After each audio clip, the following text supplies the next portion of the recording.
sure that every teacher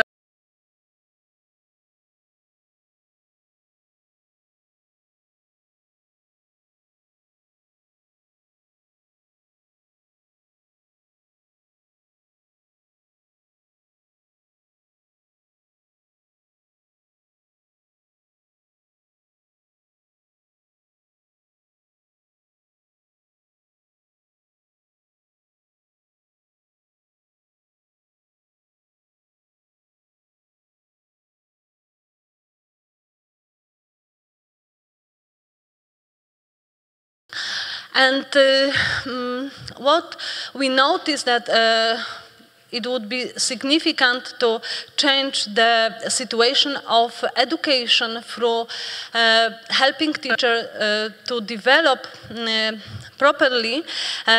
We look at the, as I said, at the synergy within the system, but also we said that it's very important to create a kind of the interactive relationship between policy, research, and practice. It's not enough to bridge the gap between research, policy, and practice, but we should see how people from this different field, policy, research, and practice, they can work together and they can work for the education.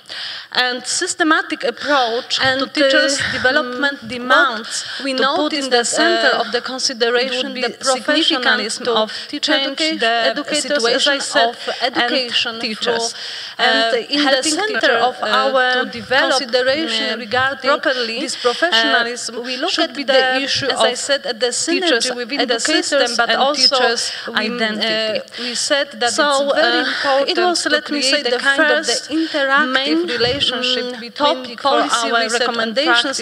Then from the general, we try to look more deeply and in details, but we should see how people from these different what we could suggest regarding the recommendation can work together and they can work for the education towards student well-being and success and teachers' development. We didn't only put in the center of the consideration the issue of educational achievements of students, achievements that teachers. We can measure in the center of our consideration regarding this professional students. We look at the issue, as I said, at the synergy within the system, but also to think how children they can fulfill their potential. So for us, it was important to stress this students' well-being and successful learning, and we noticed that, let me say, this situation depends to a great extent on quality teachers and quality teacher education. And we look at the OECD report on education, and we think that it's really worth stressing out that quality teachers need to be seen in the context. We shouldn't talk about the quality teachers education without thinking in which context teachers and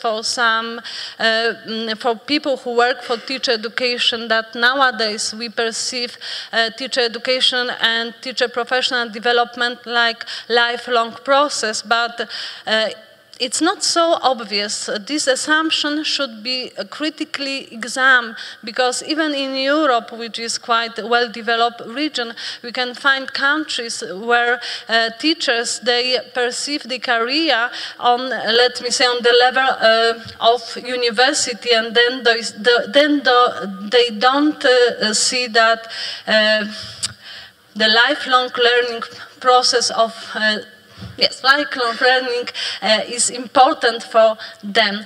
And let me say, one issue that was really important for the participants of the group was the issue connected with the teacher educators, and especially with the research. And our colleague from South Africa, Irma, she mentioned that it's really important nowadays to introduce new programs for teachers, educators, but these programs should be based on research. And another group, let me say, which is connected with these recommendations, there are some key elements of developing teachers' knowledge, skills, and competences for teacher professional development. So we distinguish 5 different key elements. Maybe I will receive another 2 minutes more. Can I? Oh, thank you so much. So the first element is connected with the role how teachers and teachers educators, how they perceive in the society. We would like to stress out that without the critical, let me say, perception of the role, what is important for teachers, what does it mean their role within the society, we couldn't achieve the right educational learning outcomes regarding students' performance. And another key element, let me say, key message connected with this recommendation is about what I mentioned before, teacher professional continuing development, which we perceive as an essential ingredient for maintaining high quality teaching and for, let me say, having teacher in the career, because in some countries we have the situation that teachers, they start their job and very easily they can quit the job, which is not good for students, as we know. The third point, teaching profession needs to be attractive and satisfying profession.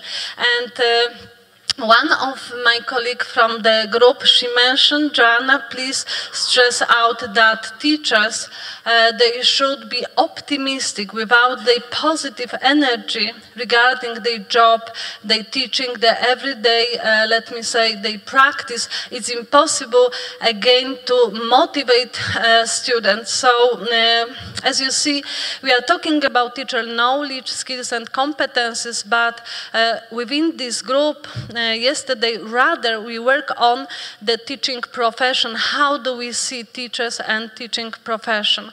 And another key message was connected with teachers. How do they recognize themselves? What do they know about themselves?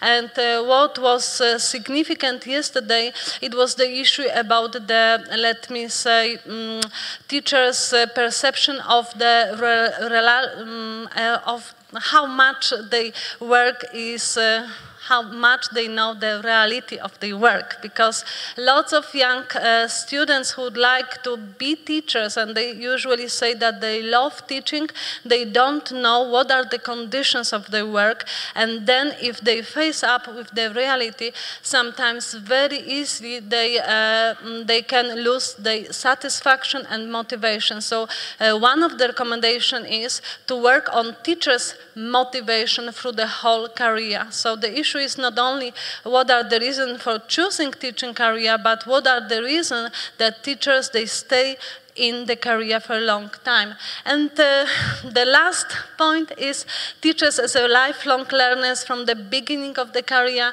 should be able to engage in different forms of teacher education, the forms that help them to progress their learning, development, and also these forms should be relevant, because what we can notice, for instance, in Europe, that we have a lot of different trainings, and sometimes they are free, but teachers, they are not interested in it because they don't see that they are relevant for them. And James McIntyre also, he mentioned in his presentation about this, that they can spend a lot of money on offering teachers their trainings, but teachers in Rwanda, they don't see the sense of their professional development. And maybe the issue is how much these trainings, they are directly connected with the teacher needs. And now we have the last point, last minute, I'm not going to develop them maybe during the discussion. The most detailed, let me say, recommendations. So we started from the general and we go to the detailed recommendations, as you see, how we would like to strengthen teacher education. We use examples, the best practices from different in fact, 5 countries, because we have our keynote from Finland tomorrow as well. And we have this. So first of all, as you see, if we would like to help teachers to develop their knowledge, skills, and competencies, we should pay attention to teacher ethos and professionalism. Then the teacher education should be values-based. We should work on the strong theory-practice nexus, and so on. You can see at the list. So thank you very much. Thank you very much for a very rich reporting. The reporting was mainly on the recommendations and very well organized. Thank you very much again. We will not open the floor yet, so if you have questions, just to keep them in your head, and then after the second reporting, we will open the floor. Okay, second sub-theme is on teacher training, skills and competencies for work, which will be reported by Mr.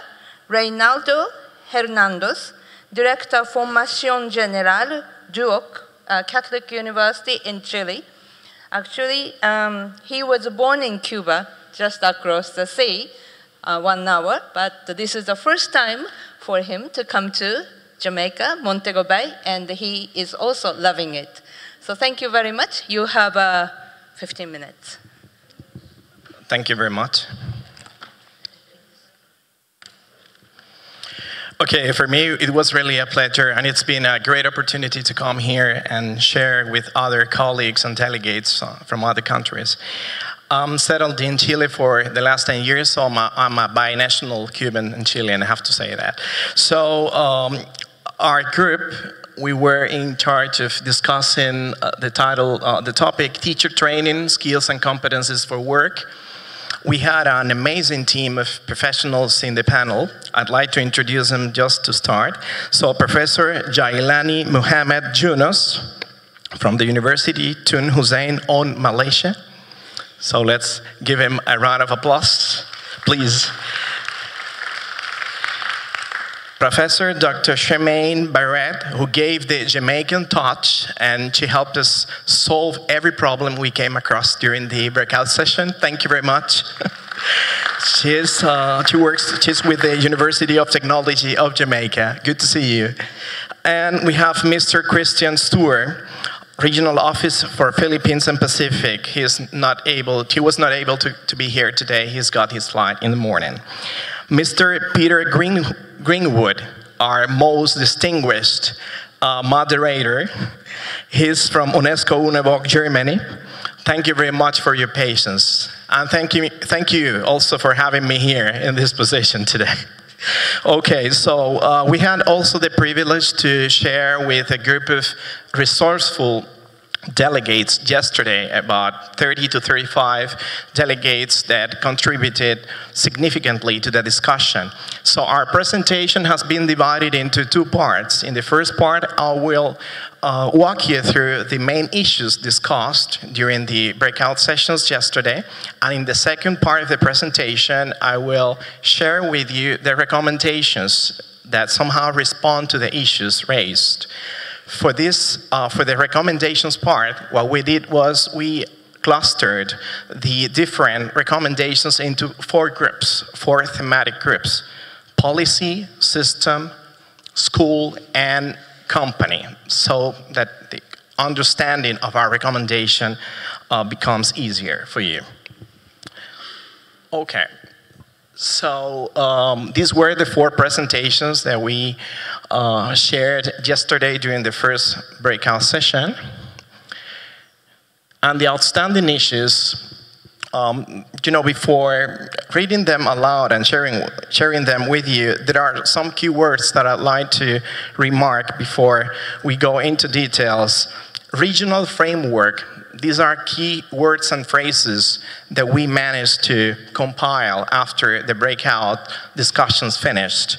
So regional framework, TVET empowerment, quality standards, ongoing support for teachers, public-private partnership, 21st century skills, and relevant programs. These were words and ideas and suggestions that were continuously presented and discussed along the sessions.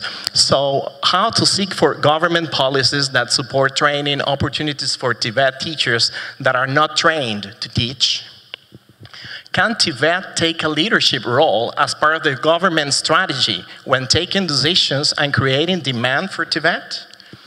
How to develop government policies that back up the public-private partnership in terms of teacher training and student trainees? How to strengthen the public-private partnership in terms of TVET? How to raise the level of quality standards and core values for TVET workforce as a whole? How to make the private sector be part of the school decisions? This is really a need, an urgent need for everyone. How can TVET assure the creation of relevant programs and innovative solutions to the local markets? How to prepare TVET teachers with industry engagement? How to develop quality assurance systems that guarantee that TVET graduates are equipped with the skills needed for the changing labor markets? How to offer timely training and preparation for teachers when dealing with demand-driven systems? And can we use standardized models for training TVET teachers somehow to give an answer or to we collected different positions and we managed to consolidate them into recommendations, so we'll go straight to that.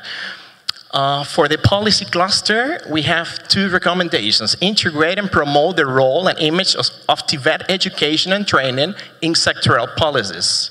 Make TVET an attractive career with high quality standards in all senses, competitive salaries, and career opportunities. In terms of a system, build capacity for teacher and trainer training, institutions and leaders to deliver quality in-service training. Define and apply responsive and relevant frameworks and standards for TVET workforce. School. Empower and recognize TVET workforce in schools to deliver the 21st century skills. Enhance access and participation in continuous professional development, including capacity building and ongoing support for teachers and trainers.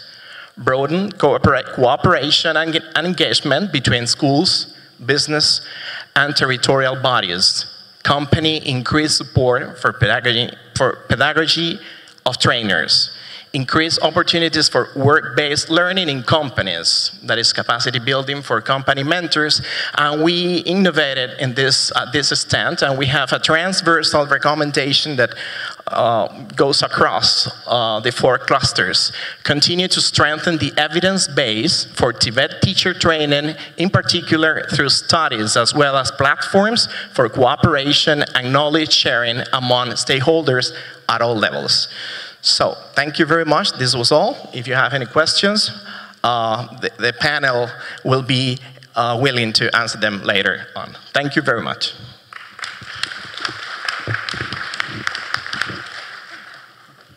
Thank you very much for a very concise, precise, and yet very practical. So, the floor is open now. I think we have about half an hour for questions and answers. Please raise your hand and then introduce yourself, and then questions or comments, please tell us which presenters or which sub-theme you are addressing it to. Questions, comments, or additions from the group? Yes, sir. There you go. Microphone, please. This is Prof. Hamdan Abdulaziz, Hamdan Muhammad Smart University, Dubai, United Arab Emirates. Thank you. It's very interesting to see this recommendation. It's very hard work and very well done. Thank you. My question is, sometimes we are speaking about the assessment as an issue, right? Whether as a skills for teacher or for training, right? Professional development and training for teacher also. To what level of intervention can TTF, adopt or not adopt some good example or practices that comes from a specific country? This is very important. We have a good model like Singapore. I have to speak with this lady, very, very nice lady. And actually, I kept this question in my mind when we were in the car coming from the airport, remember? So it's an issue. There is good practice or very, very distinguished practice in some countries. My question is, to what level can we adopt or other country adopt or not adopting this good example, and you can reflect this issue in your recommendation. Thank you very much. Thank you very much. Is a question for both subgroups? Yeah. Okay, thank you. Any other questions? Oh, I don't know what you guys have eaten, but you should, you must have a very, yes, madam.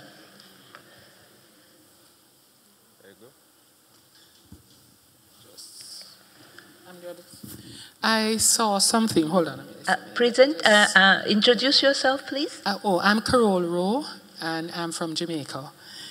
I saw one of the recommendations was that you integrate and promote the role and image of TVET in education and training and in sectorial policies.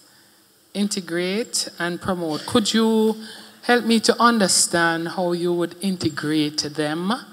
Because to me, training is one thing and education is on the other side. We'll take a few more questions. I saw the hand somewhere here. No? Yes, please. Are you okay with the French? Okay. Please, yes. Attendez, s'il vous plaît. Le casque. Please, can you bring us the phone? Over there, please have a look. Yes. Question. Wi-Fi. Okay. Oh.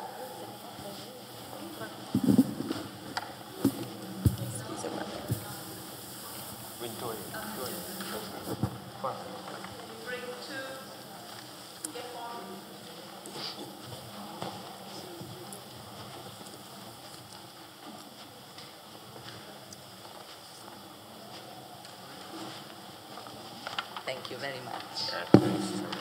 Okay.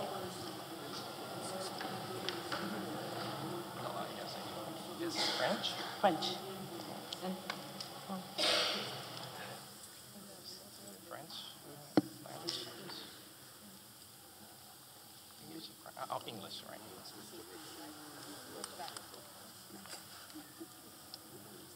Spanish. English. Spanish. Right. Okay. Yes, allez-y. Merci beaucoup. Je voudrais les remercier. Vous présentez? C'est Fatimata Diallo du Sénégal, point focal du Sénégal. J'avais une question pour la première oratrice, le premier rapporteur. Elle a parlé tout à l'heure de bien-être de l'enfant dans le processus de formation de l'enseignant. Moi, j'avais une question surtout par rapport à une situation que j'ai remarquée dans les pays francophones, d'Afrique, surtout de l'Ouest. Il y a beaucoup de situations conflictuelles souvent pendant l'année scolaire. Maintenant, la question que je me pose, c'est qu'est-ce qu'il faut faire pour que le droit à l'éducation de l'enfant puisse quand même être pris en compte dans le processus pour l'enseignant d'exercice de son droit également à l'expression de sa liberté. Donc c'était ça ma question. Merci.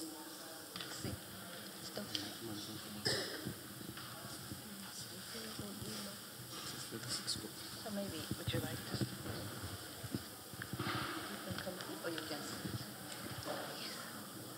Thank you.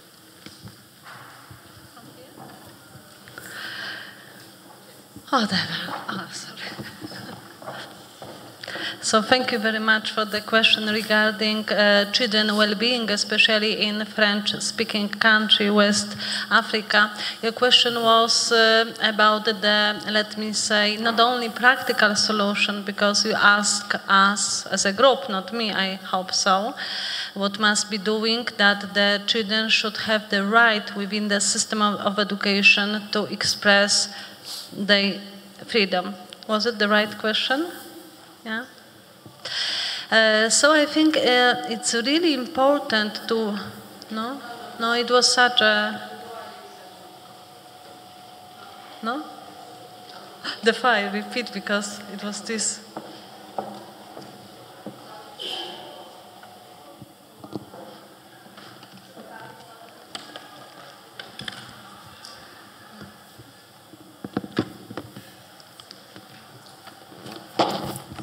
Excusez-moi.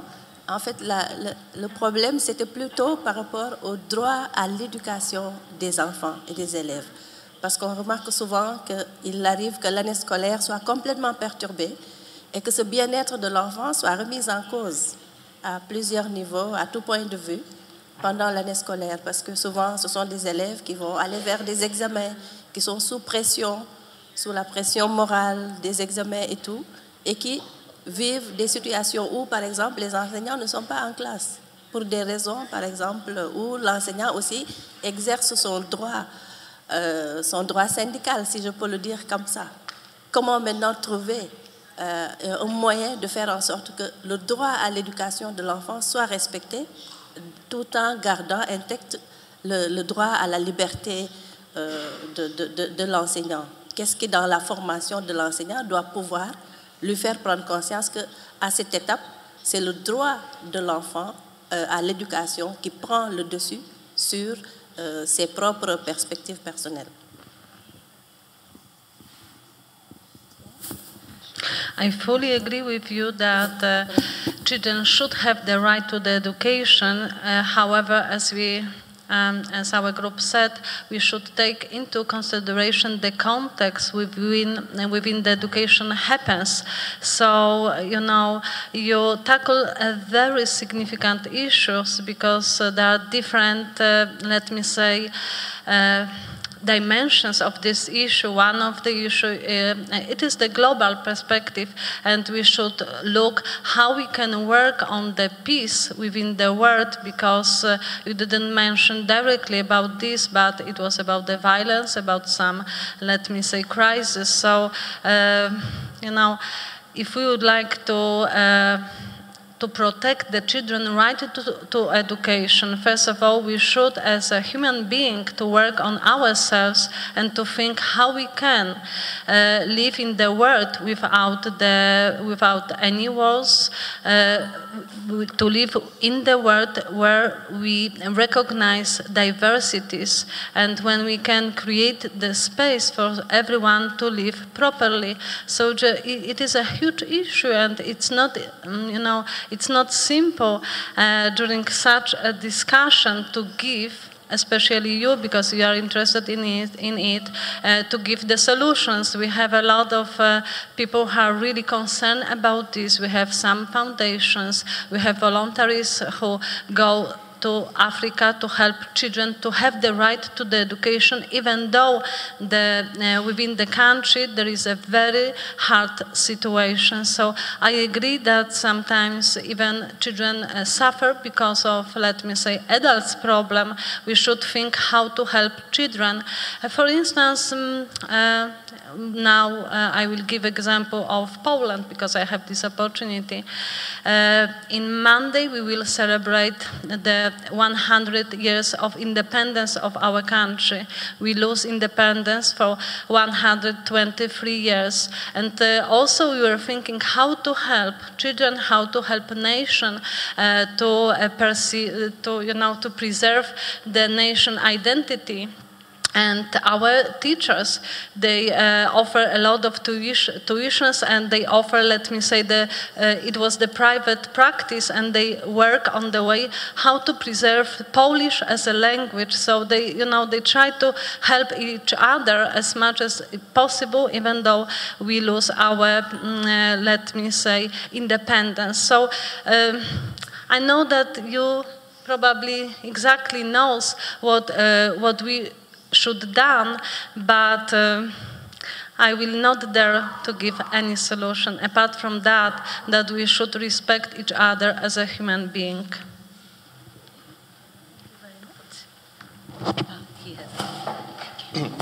I was not able to get the whole question, but I'll try to answer the question you asked about the recommendation dealing with the integration of teacher training. Is that right?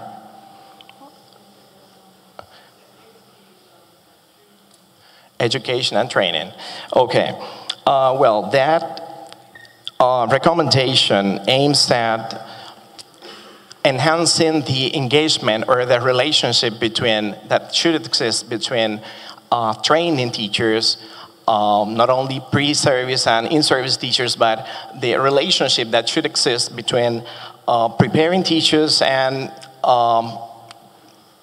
okay, I need to have a look at, it could be good to have the recommendation. If I could, maybe, if you could read it aloud again, please, so that I can, because I don't have it here, so I need to elaborate on that. Can you put the slide? That would help, yes. For the sentence presentation, please.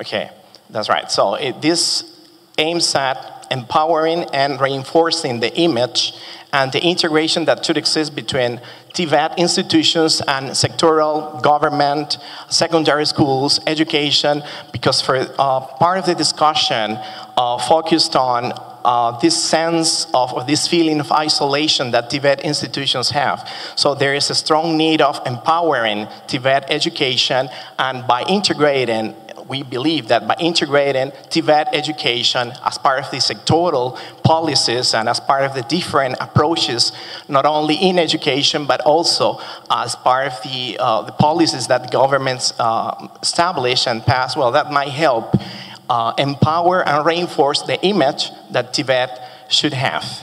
That's somehow what we wanted to capture in that recommendation. Anyway, if maybe someone else from the panel maybe could elaborate a little bit more about this recommendation of integration. Okay.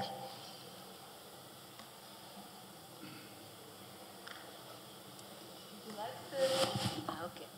Thank you very much. It's all right. So I suppose we can take a second set of questions. Before that, would you like to make some comments?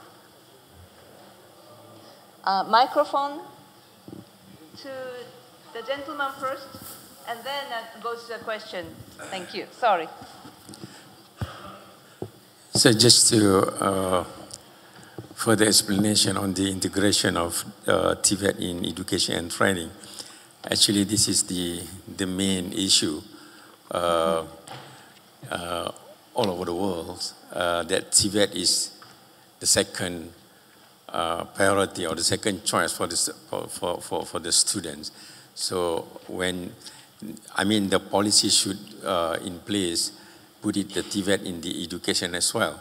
Means that the policy must have kind of we call it in the national qualification framework, that all the students from TVET path with can further their training or their education up to a higher level, maybe up to the level 8, PhD, for example. Not just stop in certain level only. That is one of the initiatives that should be addressed by the policy. Thank you. Thank you very much. Okay, Madam.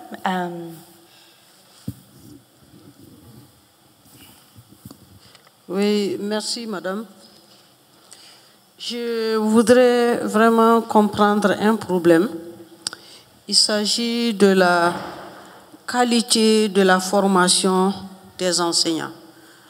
Donc, nous voulons des enseignants bien formés, qualifiés. Et je ne sais pas si j'ai bien compris ou bien si c'est la traduction. Vous avez dit qu'il faut un nouveau programme de formation, un nouveau programme pour les formateurs, basé sur la recherche. Je voudrais bien savoir, le nouveau programme basé sur la recherche. Au contraire, moi je pense qu'un programme de formateurs, pour les formateurs, c'est-à-dire un programme qui prend en compte la qualité des formés, doit aller plutôt du besoin de la formation, de l'objectif qu'on veut atteindre par la formation, et non la recherche. La recherche, si on prend au niveau, je pense que la recherche doit être à un autre niveau, c'est-à-dire globalement. Mais quand on parle spécifiquement des enseignants qui sont en fonction et qui doivent avoir une formation continue, est-ce qu'on peut parler d'un nouveau programme basé sur la recherche, mais plutôt basé sur les acquis, sur les risques, sur tout ce que nous avons remarqué comme on appelle déficit dans la formation. Parce que la formation, c'est une action. Et à partir de l'action, on voit la réaction et on négocie et on revoit comment redresser ce qui va et ce qui ne va pas. Voilà. Et donc, je pense qu'il faut, ou bien c'est la traduction, je ne sais pas. Oui, oui. Est-ce que j'ai bien compris? Merci. It was okay. Yes, merci beaucoup. Ça, c'est la question pour la sub-theme 1. Okay. Any other questions? We have a few time for a couple more questions and comments, even from the same group. If you have some questions or additions, you're welcome. Suddenly it has become very quiet. I'm really worried.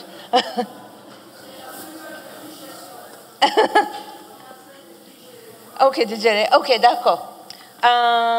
Can you stand up? Can you all stand up, please? We do a little energizer so that you come up with some questions. What should we do? Okay. Yes. Can you use your body to write teachers? T. E. A. Or A. And C. H. E. I don't know how to do R. R. Vous voulez? Tout le monde. Okay. Le toit va tomber. Le toit va tomber. Okay. On le retient. To the sky. On retient le toit. Mais on plie les jambes pour bien retenir. Voilà. Et maintenant, le mur vient. On prend position, on pousse. Pousse. Push. Et on revient. Après, on prend position, on pousse. Et on revient. Et après, on frotte. On frotte. 20 degrés, 30 degrés.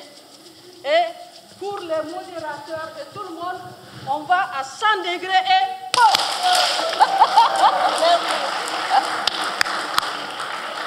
Merci beaucoup. Okay, now, I think we are filled with energy, so I will take a couple of questions or comments. Any hands? Yes, madam. Microphone, please. Is that madam in red?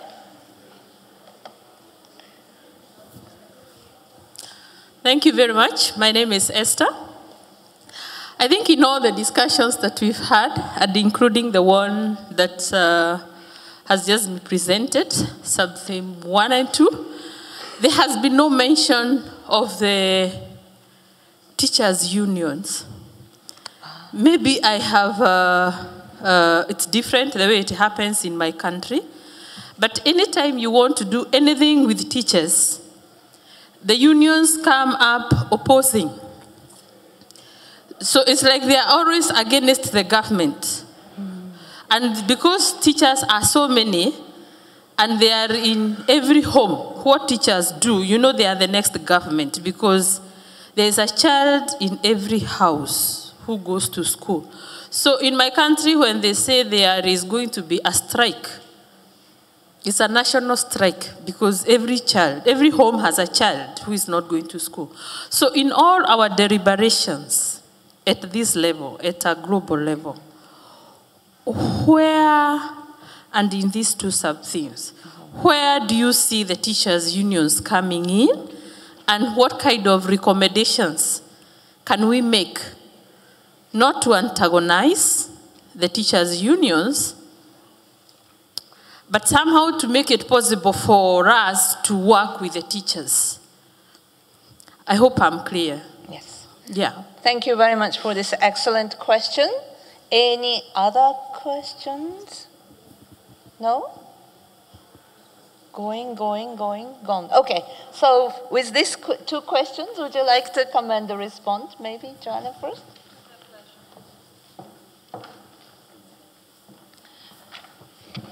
Thank you so much for this question. I will start with the answer for the second question about the teacher unions. As I said, the time when I presented the recommendations, I mentioned that I have to, let me say, select the things that happen during the discussion. It's impossible to have 15 minutes and to collect every idea and to put everything on the slides in order to present the issue. So thank you so much that you mentioned the issue about the teacher union, because I think that it's a real problem for a lot of countries. But for instance, when we take into account the issue of teacher professionalism, by definition regarding different research, we think about teachers union, because teachers union is a kind of the representative of teachers, and it's a kind of the, let me say, force of teachers. Teachers can speak through teachers unions in some countries, and what we mention in our recommendations, that it's really important to create this interactive partnership between the policy research and between the practice, and we can consider to what extent teachers' unions sometimes belong to the policy or sometimes belong to the practice. So in some countries, I agree with you that there is the situation that we even can say that it's a kind of the invisible fight, that whatever government can offer, teachers' unions are against, because, for instance, teachers, they can lose some privileges. So for sure, we should take into account teachers' union and think how to mobilize them in order to create better conditions for teacher professional development, in fact. Regarding the first question, just before our lovely exercises, the question about this, let me say, new program for teacher training. Maybe I didn't mention this properly, so sorry for this, but our colleague from South Africa, Professor Emma, she mentioned about the specific doctoral program for teacher educators. So it's not the, let me say, the normal training for teacher educators, but at the higher level. Therefore, she mentioned that it's really important to base this doctoral program by definition, it is doctoral program on the research. However, why I put this on the recommendation and I decided to mention about this.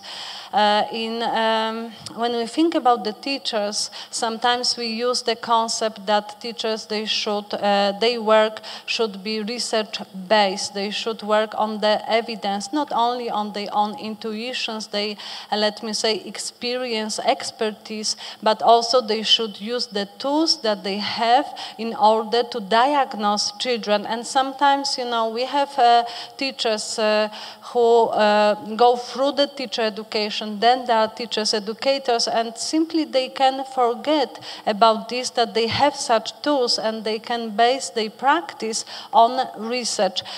So in this way we recognize why research, even we use the concept of creating the research cultures within different, let me say, teacher education program in order to develop education. So we didn't mention things that are by definition very obvious, that teachers training for teacher educators, because you mentioned about this, should be focused on the pedagogy, on normative dimension, on methodology, how to teach children. So we didn't have this pragmatic point of view and normative, because we treated this that it is, let me say, that everyone knows about this. We would like to add something to the discussion, and therefore we mention about this research culture-based teacher education program for teacher education, especially at the level of doctoral program. Yeah, thank you. Very briefly, with regards to question 2, Teachers Union, there is a transversal recommendation we made, that is to continue to build on platforms, networking, and collaboration among teachers, and the workforce, the TVET workforce, somehow is embedded therein. However, it might have been, you know, maybe you felt it was necessary to highlight it. So, but we approached it that way. That's it. Super. So thank you very much. I am not going to summarize this very rich presentations and questions and answers, but I just would like to say, teachers, we are the frontline providers for quality education, which every child, every learner has. So I think we have probably the most important profession in the world, teachers. And yet, teachers' socioeconomic status is not high, and especially for TVET teachers, we have a lot to do. But it was very clear from these 2 sub-theme discussions that teaching is a lifelong learning. So teachers continue to learn, and this is a good example for every student, every learner, that teachers themselves continue to learn, continuous professional development, so children also would learn how to learn. I would like to remind you 4 pillars of learning: learning to know, learning to do, and learning to live together, and learning to be. I think these 4 pillars of education are the most important pillars for the 21st century education. So please join me in putting your hands for the excellent reporting from these 2 sub-themes. Thank you very much. So I would like to invite you. You are welcome to stay here, or you would like to, okay, you stay. So please, Patrick and Natalia, would you like to come over? So Patrick, you're going to, okay.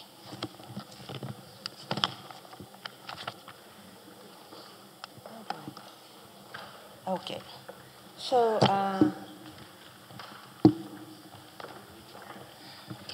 so sub-theme, okay. Sub-theme 3, promoting equal learning opportunities for all through teacher education, will be presented or reported by Patrick Monjoudes. He's a research associate for NORAG, But he was in 5 years in GMR and 5 years in UNESCO Institute of Statistics, so he's very UNESCO. Again, the first time in Jamaica and loving it. So, Patrick, please, you have 15 minutes.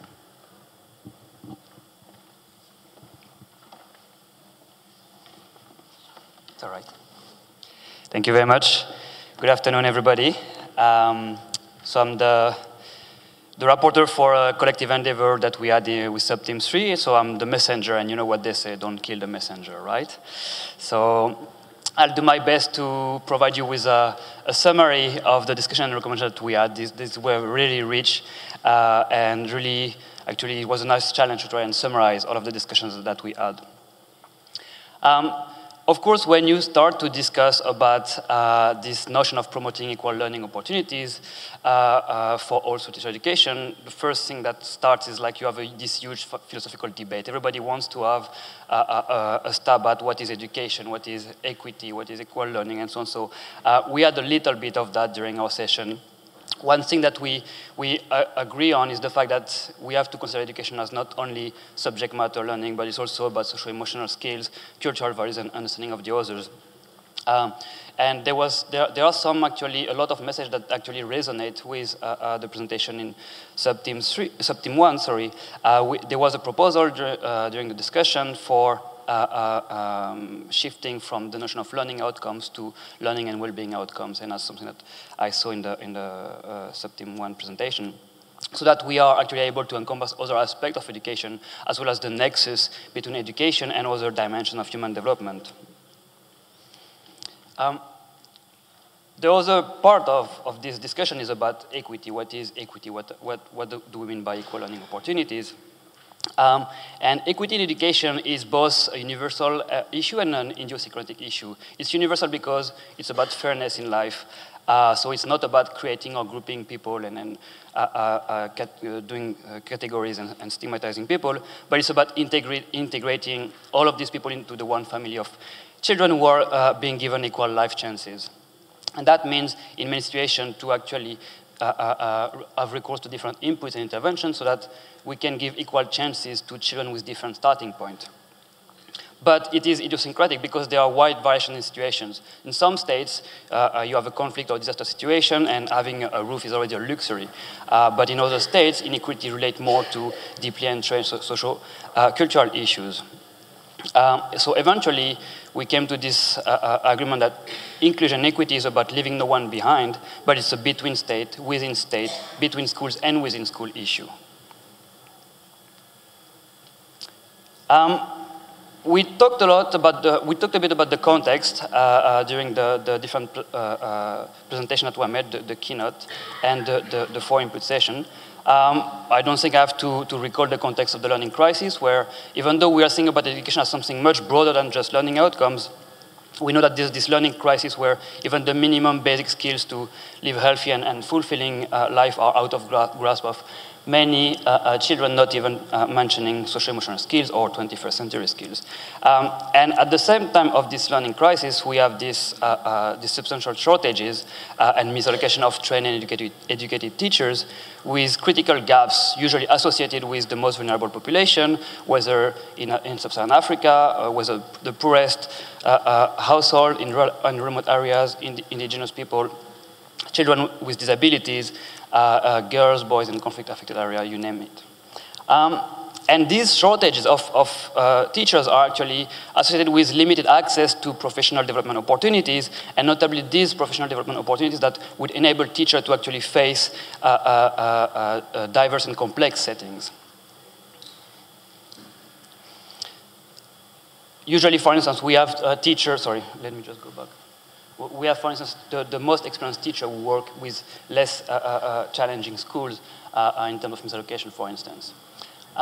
So in our discussion, there were a lot of proposals, and one thing that came out of the discussion, and notably also of the keynote, so you've also had this kind of input. So choosing the right, it's a matter of choosing the right policy for the right context. So there is no one-size-fits-all policy or approach to fostering equality of opportunities towards learning and well-being outcomes, but several roads can lead to actually this equality of learning and well-being opportunities. But we have had a couple of principles emerging from the discussions. So within the thing that we discussed, one of the main things that came out was the fact that we need to equip teachers to face the challenge of diverse classroom settings, as well as the diverse society. So it means that teachers, they have to address the diversity in terms of individual learning and also their wider community interaction. So how do they interact with parents, with communities? And content of training needs need to be carefully scrutinized because when you actually look at the content of training, inclusion is often not adequately featured. Teacher education should be based on the practice of teaching, not just theory. Another point that was also mentioned in Subteam 1. And teacher education for equal opportunities towards learning and well-being outcomes implies ownership. It implies actually to listen to all communities and work with them, not work for them. So if we start to translate this into some kind of recommendation toward like having maybe a shorter set of recommendations, one of the things that really came out is the fact that we need to broaden our understanding of what we mean by teacher education, so that teacher education actually support teachers as agent of change in a transformative agenda. They need to be supported beyond their individual role in the classroom, as mentioned earlier. So how would they interact with community, with parents, with government, providing feedback loop and so on. But we also, a teacher education system also need to foster teachers' disposition to promote equity and social justice. A teacher can actually tick all the boxes in skills and competency, but still continue to perpetuate stereotypes and discrimination.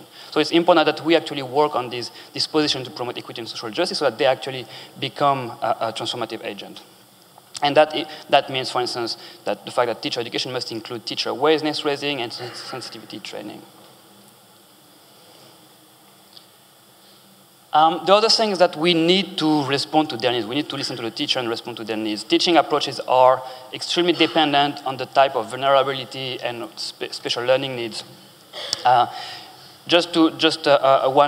point that we had in the input session, special needs and multicultural setting teachings are actually the most demanded professional development from teachers. So we need to listen to the needs of this teacher and actually cater for these needs. So teacher needs to be trained and educated to address the diversity both for individual learning and for a welcoming community, to promote openness to multiple perspectives, and embed it in their teaching practices, and help to address and counteract prejudice that can exclude or limit learner opportunities. One very strong point that was made several times is about the notion of empowerment and how do we empower teachers and communities. We know that teachers are the best place to understand their social cultural environment, and they have to be put at the center of the teacher education process. We had this lovely example of a Jamaican teacher who actually was writing reggae songs. She was doing the rhythms and so on, so that she would engage the boys she would have the boy engage with the content of the teaching. And the boys, and she actually reached an incredible passing rate with this technique. So because she knew the context in which she was evolving, she was able to come up with innovative solutions in that regard. So we have to create an enabling environment to encourage local innovation and bottom-up feedback loop to actually scale up innovation if they are relevant. We also need to provide teachers with the means to deliver multilingual education. We had also this example of Mexico where there were multilingual education programs where actually the people were happy to be taught in the language of their ancestor, but also to be able to be taught in Spanish so that they could actually contribute to the life of the country and fully participate in the life of the country. So it's important both to preserve tradition and local values, but also to fully participate in the life of the country. So lastly, on empowerment, teachers have a role beyond teaching, that was mentioned several times already, and they are a force in the fight against prejudice.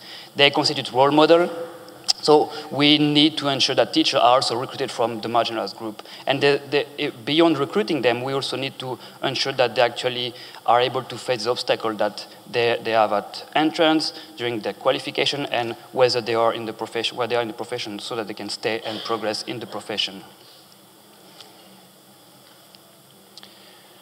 Another aspect that came out of our discussion is the fact that we need to work on the management of the teaching workforce to support teachers and teacher education. And that means within this system to value the teaching profession, recruit the best, reinforce continuous professional development for teachers, build educational leadership capacity, and also balance these emergency solutions like recruiting short-term, recruiting teachers and having them undergoing short-term training so that they can actually be on the job very quickly, and at the same time think about long-term sustainable solutions, think about transitions so that they become fully trained and educated teachers in the future.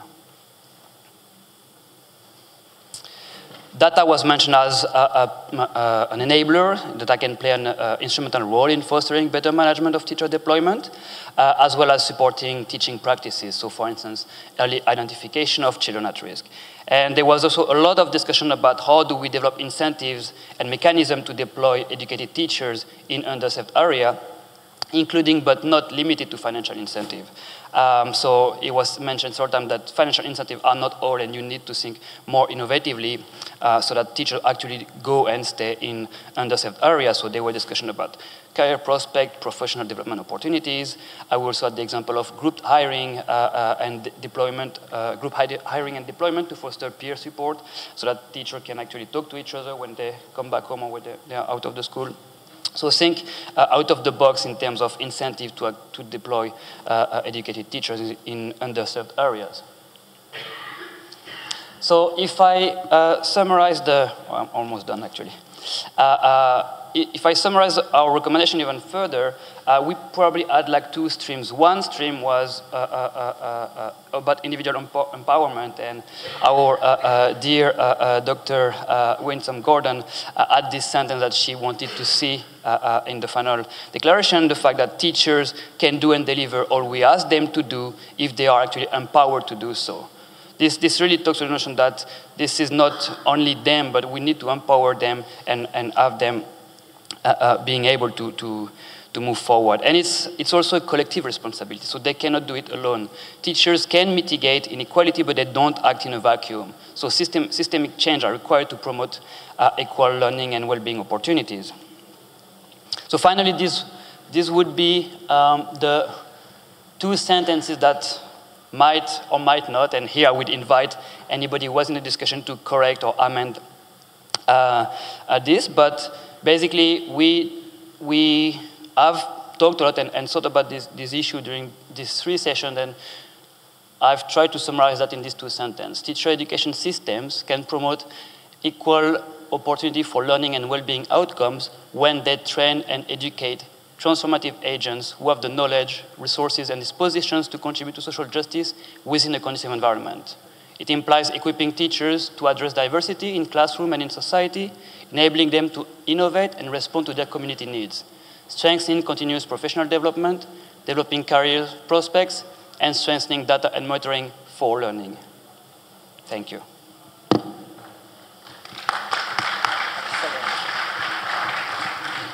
Thank you very much. Excellent summary of the very rich session.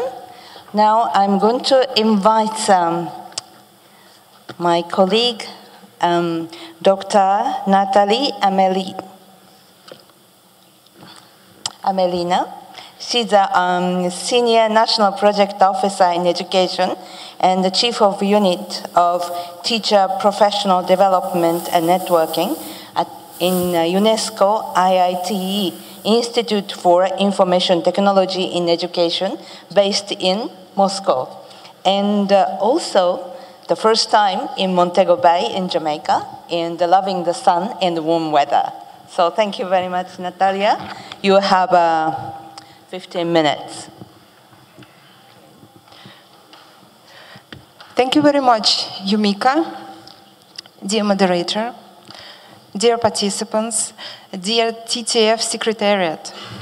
It is a great honor for me to start this presentation. Where is the slider? Sorry. Oh, yes, thank you. Thank you very much. Let me inform you before we start to consider the subject of our topic of the sub-theme 4, I would like to let you know that the most important recommendation which we made during our sub-theme 4, during our discussions, was to postpone a little bit our conference here and to stay in Jamaica for 1 week more, because unfortunately we were not able to hear all opinions, to make all conclusions together, because we had a really big group of participants in our room, and every member of our session would like to have recommendations and to take part in our discussion, but unfortunately we didn't have much time for it.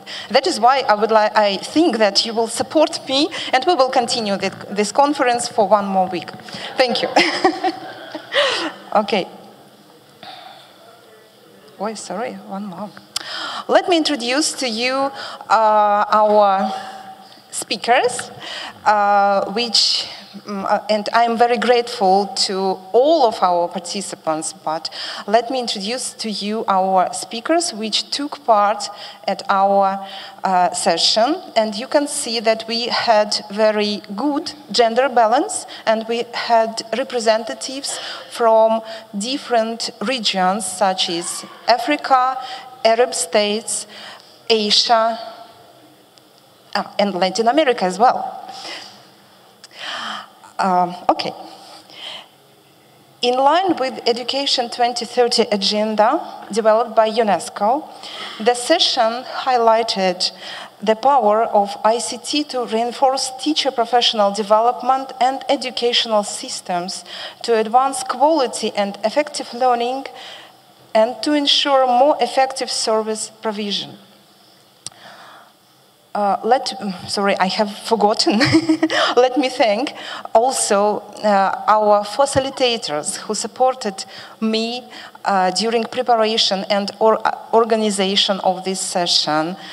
Mr. George Zaltzman, Mr. BJ Hugana, and Mr. Jerry Morrissey. Unfortunately, he is not with us. He wasn't able to come here. So I will continue. Empowering teachers through systematic training and support is central to enhance the use of ICT in pedagogy.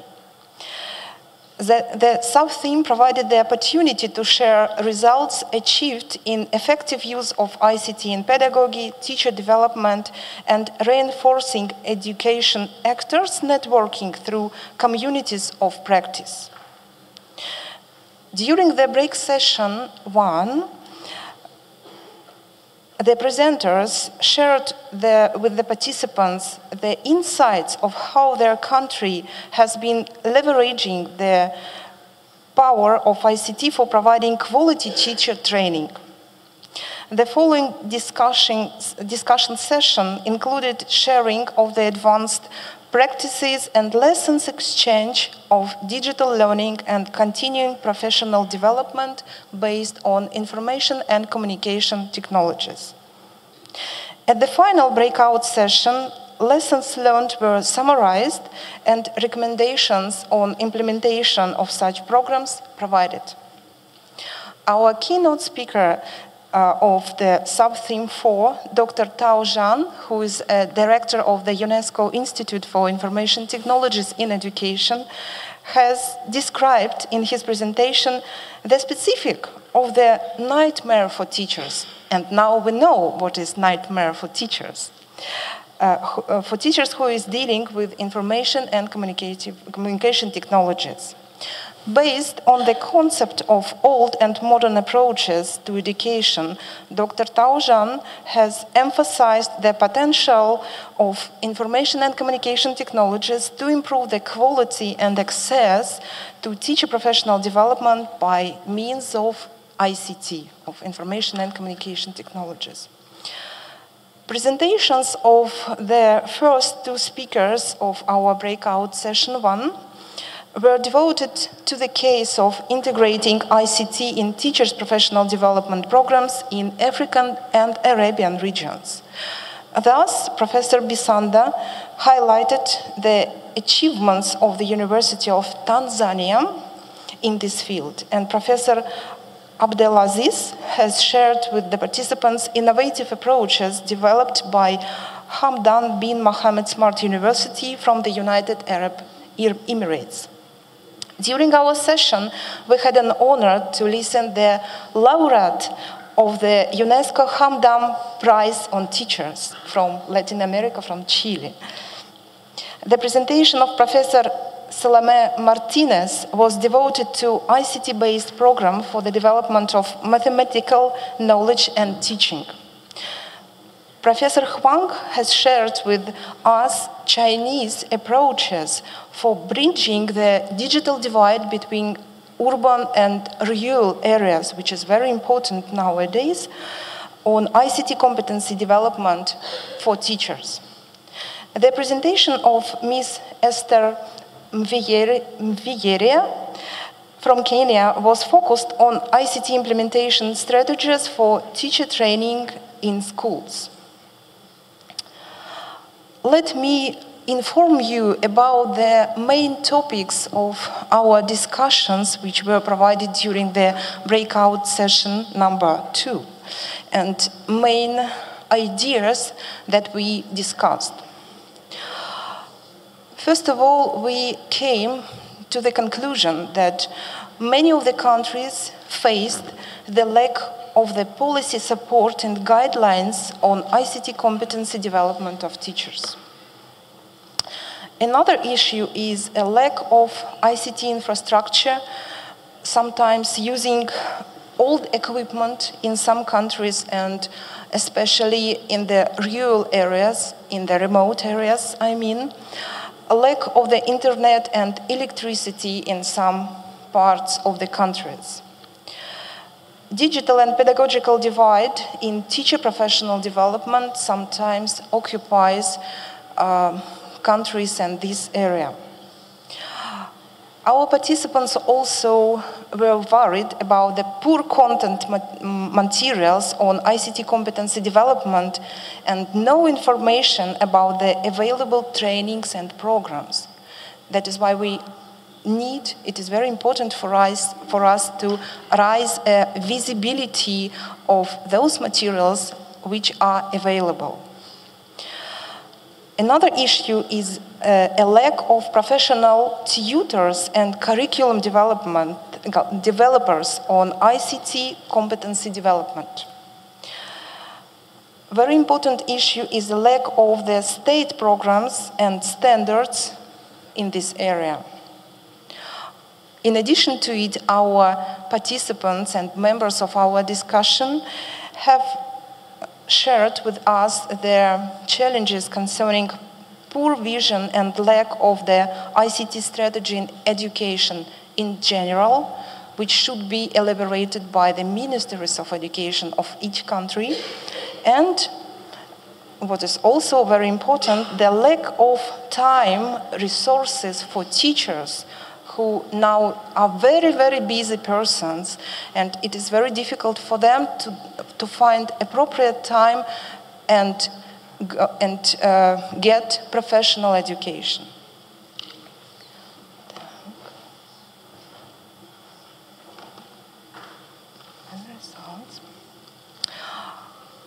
During our session, some participants shared their country lessons.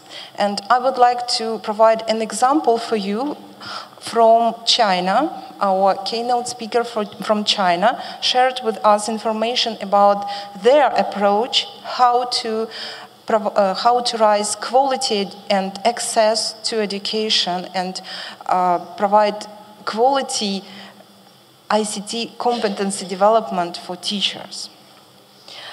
Thus, government of China developed the overall plan and strong support policy and signed Memorandum of Understanding with telecom corporations.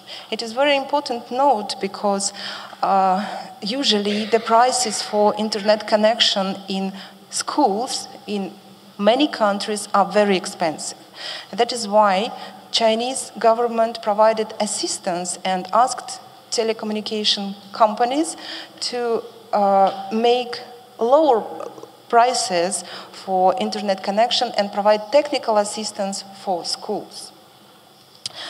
Also very interesting was to know about the cases of integrating ICT in teachers' professional development which were implemented by the Toga Ministry of Education.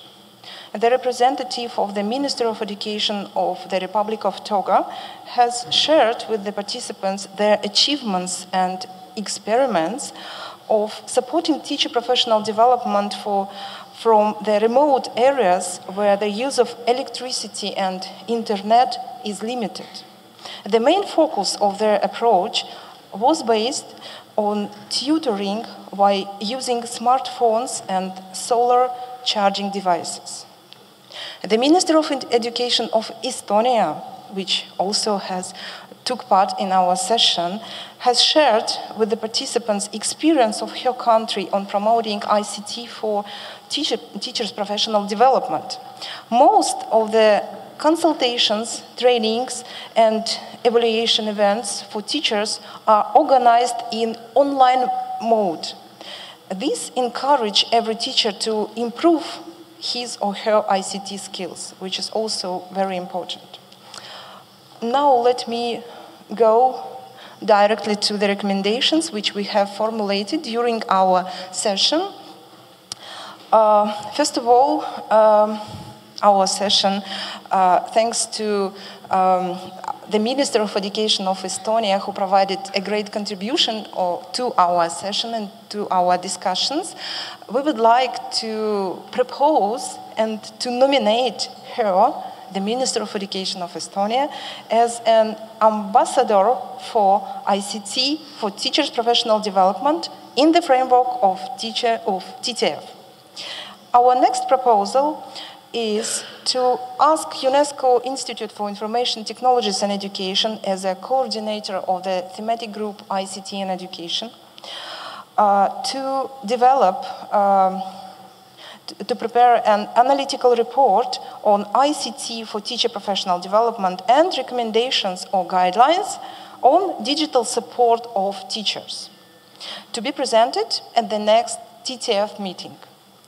And we really hope that TTF Secretariat, as well as distinguished participants, especially from our session and our thematic group, will provide us possible support for it.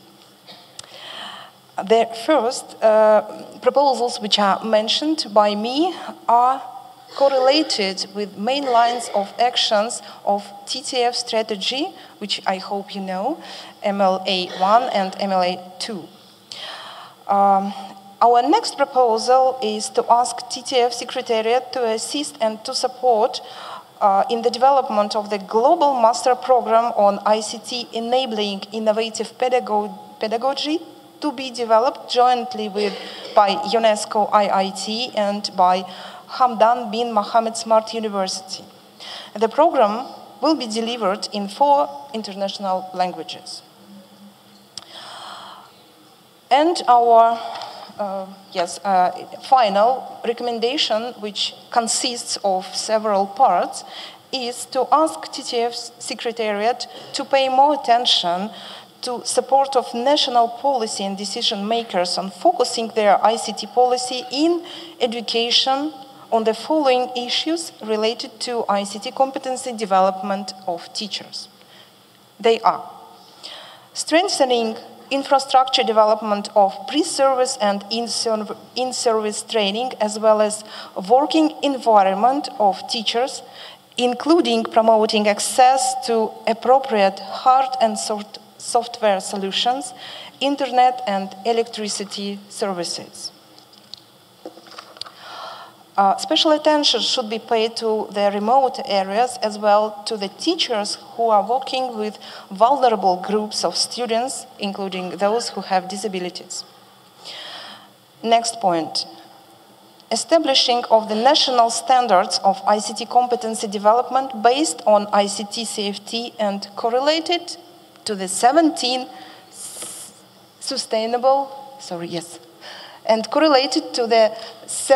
Sustainable Development Goals. Developing national curriculum and training programs on ICT competency development for teachers in every subject area and level of education. Training of teachers, trainers. They are tutors on ICT competency development of teachers and developing correlated training programs for them. Encouraging, yes, let me check, yes. Encouraging of educational stakeholders to develop smart approaches for teachers' professional development based on the applications and solution of artificial intelligence. Promoting changes in national regulations of the working time for teachers in order to allow them to get professional development programs in the frame of their work schedule. Rethinking the process of professional development for teachers based on expected future changes and challenges. Supporting communication and partnership by means of networking and with the help of the online communication platform. And the final is encouraging telecom corporations to provide internet access for schools with preferential price and active support. So we had a lot of words there, but anyway, we tried to summarize all our discussions and opinions which were provided during our session. Thank you very much.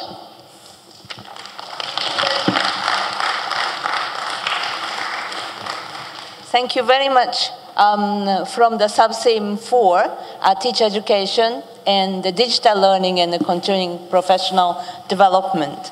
I think all over the world now, we are using ICT for teacher development.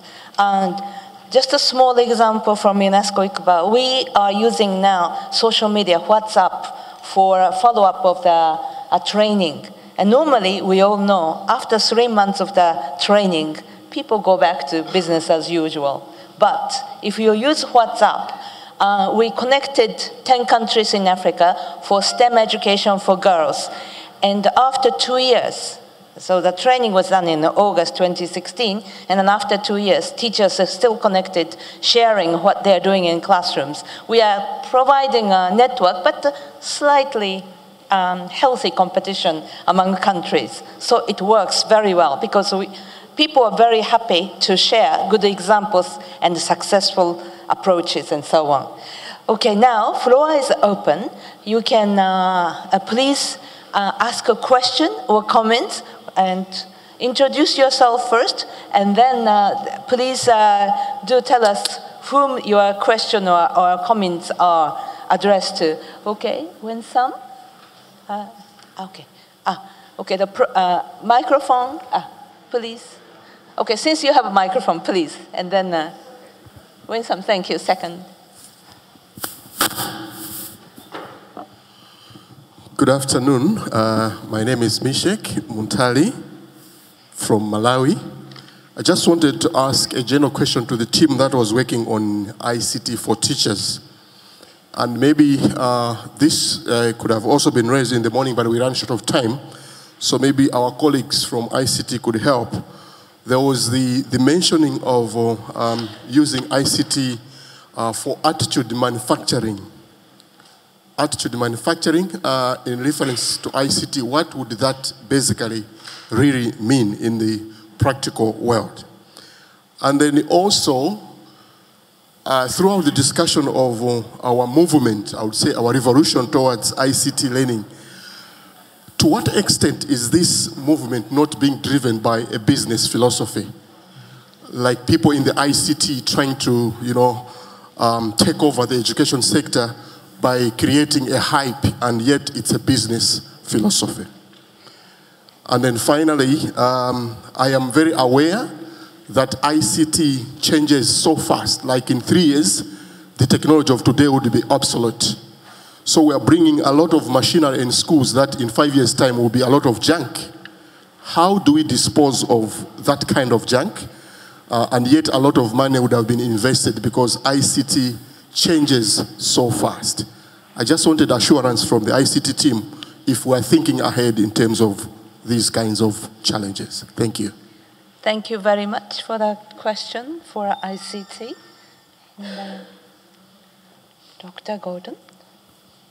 Thank you very much. My name is Winsome Gordon. On the equity issue, just a few points. There was a mention of management of the teaching workforce. I would suggest that we have the management of teachers and the governance of the workforce, of the profession. It's the management of the teachers and the governance of the profession. If we could just amend that part to reflect governance. On the matter still of equity, I am not sure I heard a mention of using the opportunities of the digital age to promote equity, in fact, to assure equity in education. I didn't hear that. I'm not sure you said it, I didn't hear. And we spoke to systemic changes to the education system, and maybe we should ask here for a body to cooperate with the task force to start the research on education systems to see ways in which the education systems either advance equity or disable equity. We spoke a lot about what education systems actually do, and it is time for us to do that research, so we need volunteers to cooperate with the task force to look at that area. It is very important that the next time we meet, we have something concrete on education systems and how they support or do not support equity. And we can take it from there. And then in terms of the ICT and the digital aspect of education, as developing countries, we need to keep in mind the importance of creativity of our children, or else we'll just download information. We'll be just a set of countries of downloaders, and we are not uploading to the system. And we can only do that when our children are creative. And making our children creative doesn't necessarily mean they have to use the instruments that exist. They can create their own. So those are just the points I'd like to make. I'd like to see them reflected as we develop our outcomes of this meeting. Thank you. Okay, thank you very much. Adutevi? Thank you, Jean Adutevi. Regarding teacher education, my question is directed to theme 3, please. Yeah. Regarding teacher education to mitigate inequality and promote equal learning, you mentioned the teacher sensitivity training. I would like to know what you put in this. Is there any teacher knowledge, specific knowledge which goes with it, or any pedagogical knowledge which goes with it, in order to handle inequality and devise learning opportunities for that? Thank you.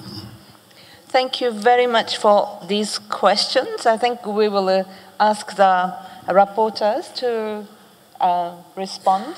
Would you like to come here to respond? Maybe Natalie.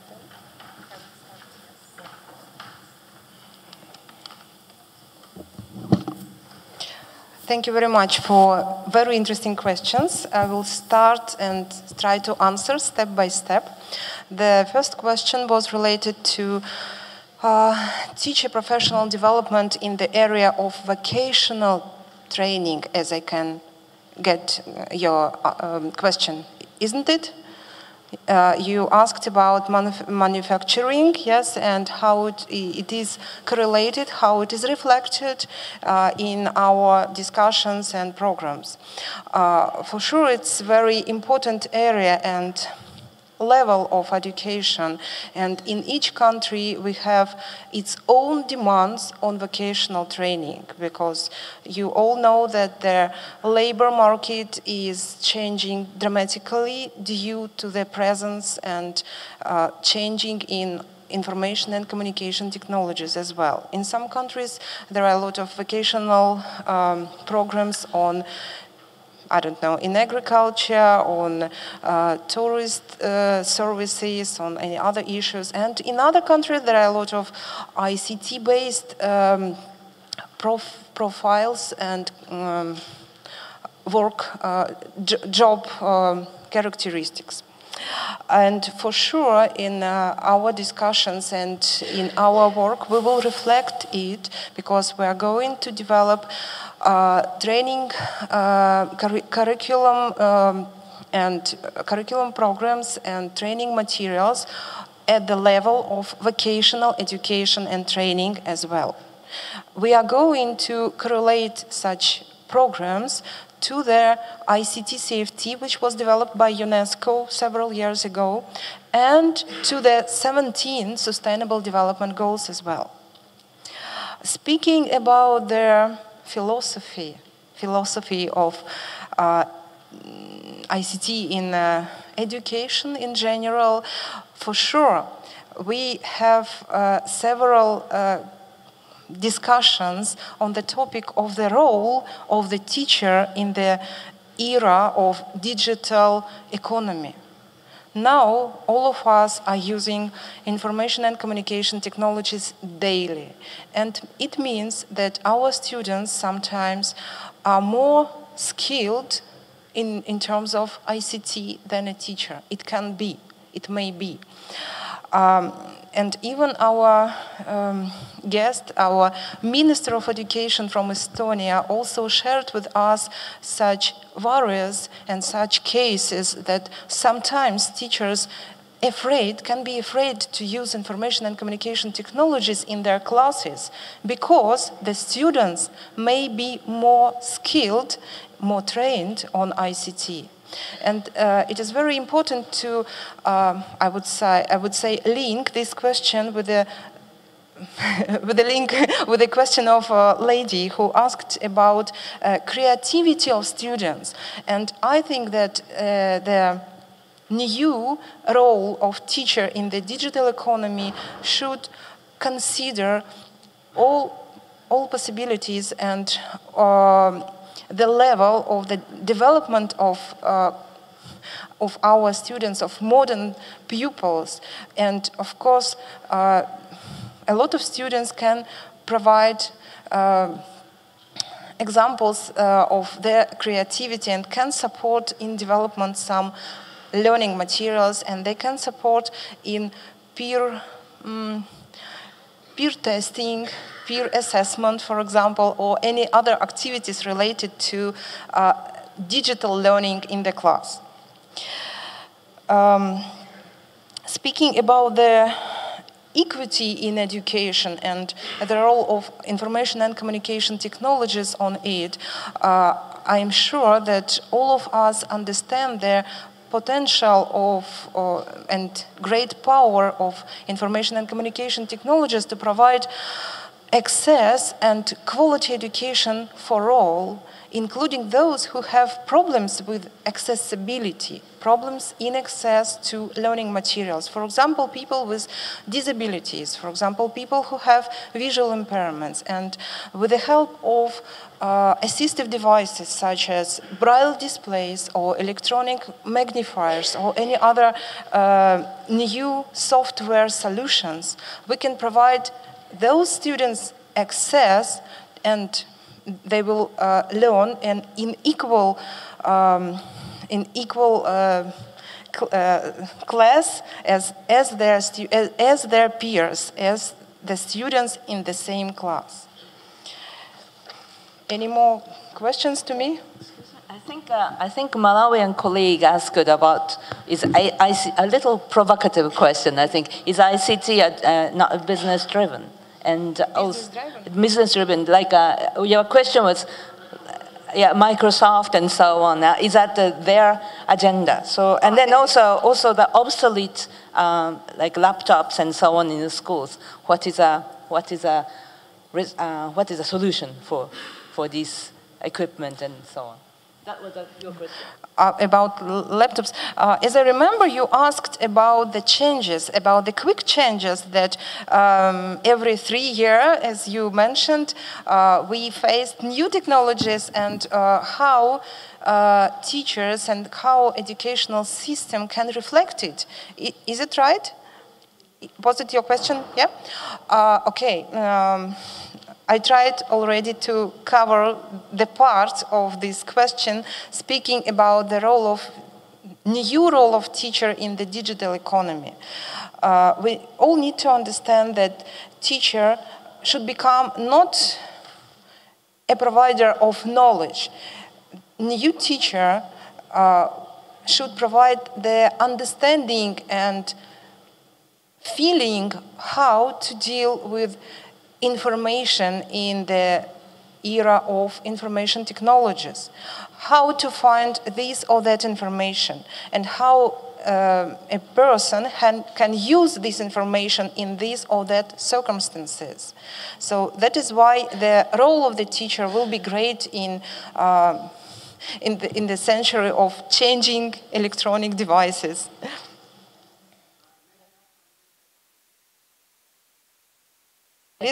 A microphone. Yeah, microphone, please. No, for the translation. Okay, it's coming from the back. Okay, you may have it.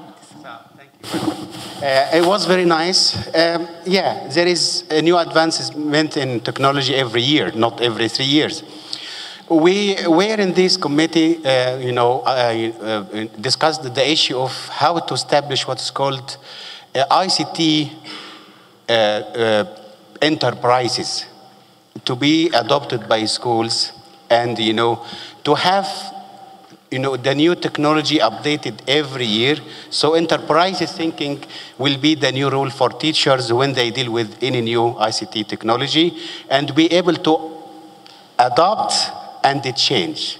So the enterprise thinking will help the teacher to adopt new technology, start to transfer. Then, if they need to change, they will be able to change, right? This is a kind of a new idea of enterprising, how to integrate this idea when we integrate ICT in education. Thank you very much. Thank you very much for all the questions. So let me just first start by saying that any omission or mistakes is my fault from reporting, and all the writing that were on the PowerPoint is to the credit of the group. And so I apologize to Dr. Winsome Gordon if I didn't translate correctly this issue of management of teachers and governance of the profession. I think that's definitely something that could be interesting to add to the discussion.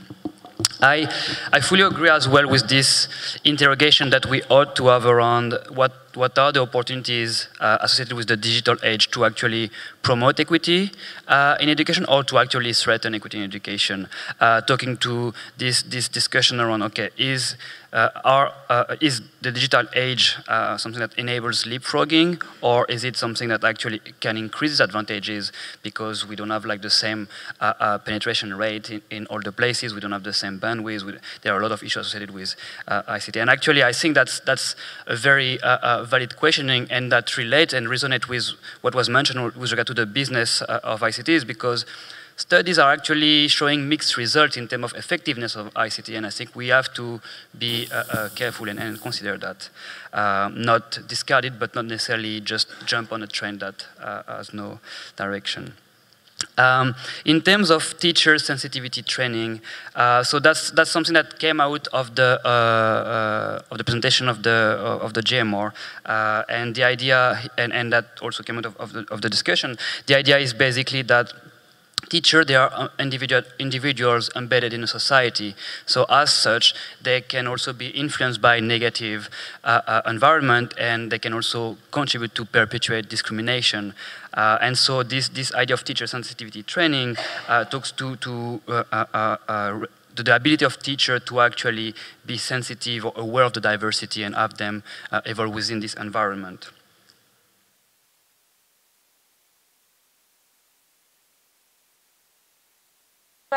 Thank you very much, Natalie and Patrick. I think we have just a few more minutes for a second set of questions or comments. Yes, sir.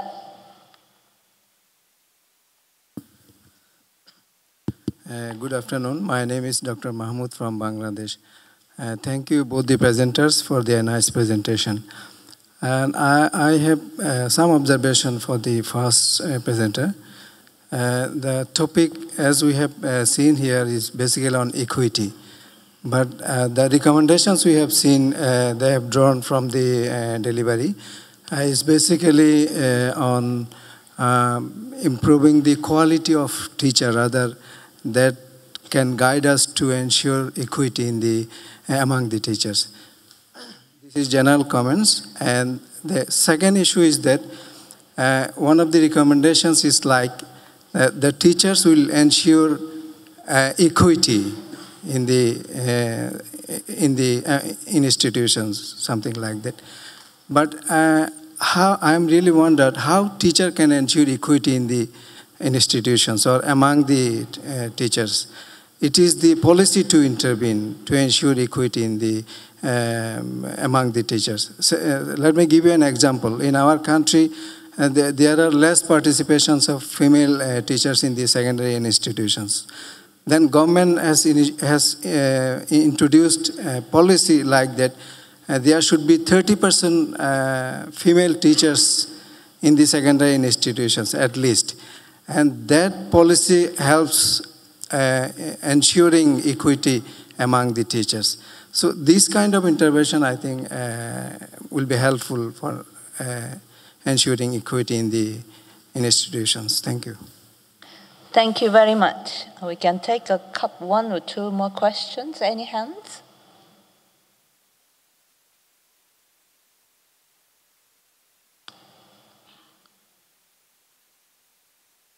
I don't think we have a time for exercises, but just brighten yourself. Any questions, comments? No? If not, I think people have suddenly become rather shy. So I'm going to ask Patrick to respond to the question. Yes, thank you very much. These are two very valid points, actually. The first one is actually linked to a typo in my slides. So one should read actually equality of opportunities, which is the equity aspect.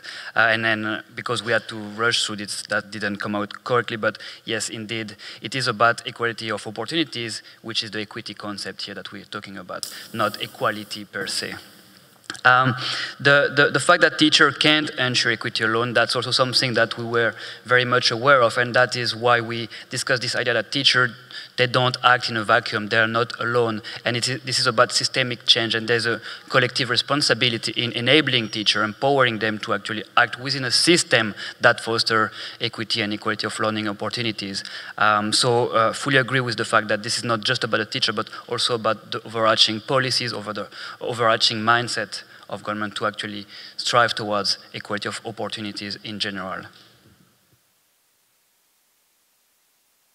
Okay, thank you very much. So this reporting from 2 sessions made us be aware, or reminded us that we have moved from MDG to SDG, access to quality education, and teachers have even more important roles to play in providing a quality education and also inclusiveness. Everyone should get the quality learning and also well-being.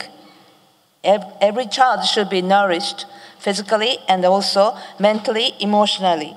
Teachers can be perpetuating the existing inequality if they are not teaching well or if they are not, if they are biased, for example. But when teachers are empowered and they're also equipped with technology, ICT, it can be high-tech, it can be low-tech. Nowadays, almost all teachers have fancy phones, and that can be an excellent teaching, learning material. So we have to be creative, we have to be innovative to achieve SDG 4.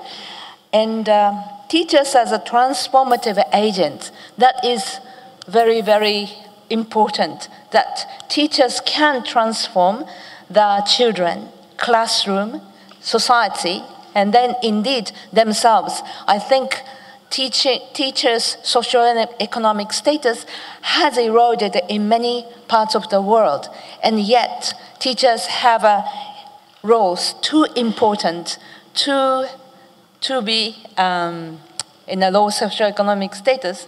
Therefore, we have to even work harder. I think these sessions were very helpful for us to work together. In Japan, we say 3 people will bring the wisdom of Buddha.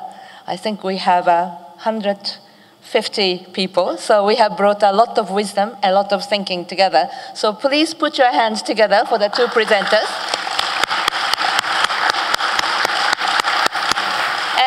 Another set of hands for all ourselves. Thank you very much. And then Adam.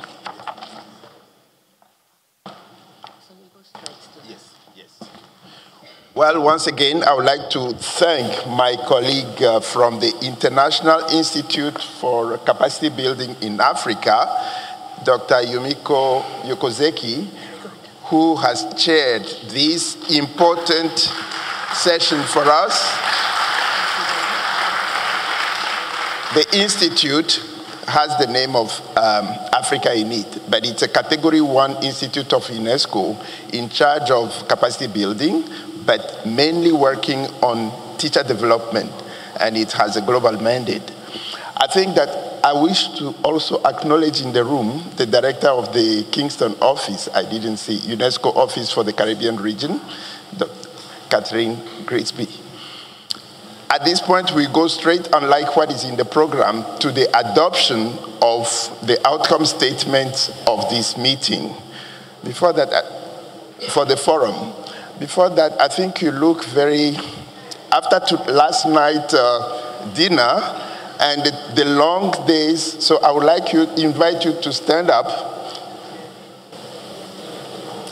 and I'll ask the technicians to put up the song we sang yesterday to revigorate you. All this that we are doing is to make teachers feel motivated and valuable. You remember the tune? You remember? You ready to sing with me? Let's value teachers. They are the ones who make a better day, so let's support them. It's the goals we're achieving. We're saving our own world. It's true, we'll make a better world, just you and me. Improve their status. They are the ones who make a brighter day, so let's support them. It's the goals we're achieving. We're saving our own world. It's true, we'll make a brighter world, just you and me. Thank you very much. And win someone to sing again. Winsome is the local organizer, chief local organizer. I can't refuse anything she asks. So she wants one more. Let's value teachers, improve their status. They are the ones who make a better day, so let's support them. It's the goals we're achieving. We're saving our own life. It's true, we'll make a better world. Just thank you. Wisdom, are you happy? With well-trained, highly qualified teachers, savvy with technology, paying attention to all learners, we will make a better world. So that's the substance of the outcome statement that we are going to discuss. And I would like to invite, I don't think we duly introduced her, our co-chair, the co-chair of the task force from Norway, Mr. Gethani, first to come and chair this session. And I'll leave you the floor for that. Well, a round of applause. Thank you. Thank you. All right, so we've been reminded of why we're here, what we've talked about, the deliberations that have been going on, and now comes that very exciting point in any meeting when you have to adopt an outcome statement of some sort, right? So what we have sort of done, we've established a drafting committee that's been looking into this, and I feel like my voice, if it weren't for a translation, I would not use a microphone, because it carries to the other side of Jamaica, to Kingston, I think, that voice. All right, so we established a drafting committee that started looking at what could come into an outcome statement. We discussed two different opportunities, two different options. The one option is to have a longer statement where you go through and try to cover everything that you've done in the meeting. And the other one is to have sort of a shorter, crisper statement where you really want to send a message to something coming up. Because there are some important events coming up at the end of this year, the Global Education Meeting in Brussels, and in 2019, the High-Level Political Forum will be discussing SDG 4. The High-Level Political Forum is the highest body that all the SDGs report to, and 2019 is the moment for education. We had that in mind when we wanted to draft a statement. So we have had a chance to get together with a small drafting group a few times while we have met here, and somebody had given some thought to it ahead of time based on the topic, but of course we want to also reflect what goes on during the meeting and in the discussions. So we drafted 3 members of the steering committee with a little bit of support, drafted a statement. It's been shared with the entire steering committee, but that was done late last night, so I'm not sure everybody has seen it, but we have received input from quite a number from the steering committee. I have also consulted with the steering committee for SDG 4, Education 2030, and we have incorporated input from them on what might be useful as we're moving this agenda forward. Because what we want to do is use the TTF also to take a message out there beyond this forum into the different meetings, making sure that teachers remains on that agenda loud and clear. So that is sort of the spirit with which we've drafted the outcome statement. Now,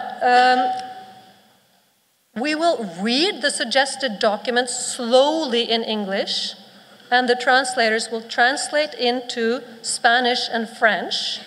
We are not putting it up on the screen. It makes it very unfair for our French-speaking and Spanish-speaking colleagues to have one language up here and not have it provided.